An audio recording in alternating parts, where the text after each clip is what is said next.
রবিউল আউয়াল মাস এলো, আর ইয়া নবী সালাম আলাইকা, ইয়া রাসূল সালাম আলাইকা, তুম পর লাখো সালাম,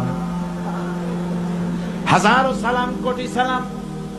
এরপরে বাজারের সব মিষ্টিগুলি খাইয়া ভাবলাম, যেন বলে দিলাম রসুল দেখো তোমারে কত ভালোবাসি, তোমার মহব্বতে বিরাট একটা মিছিল করছি, তোমার মহব্বতে বাজারের সব মিষ্টি খাইয়া ফালাইছি, বলো আর কত তোমারে ভালোবাসা যায়।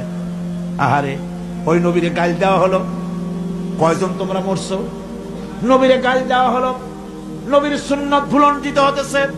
নবী যেই উদ্দেশ্যে এসেছিলেন পৃথিবীতে, দান মোবারক শহীদ করে দিয়েছিলেন, সেই ইসলাম জমিন থেকে বিদায় হয়ে যায়। সেজন্য কি অবদান তোমার? শুধু মিলাদ পড়লে পরে নবীজির ওই সুন্নত, নবীর ইমানের হক আদায় হবে না? জোরে বলেন হবে নাকি? কি কোন হবে?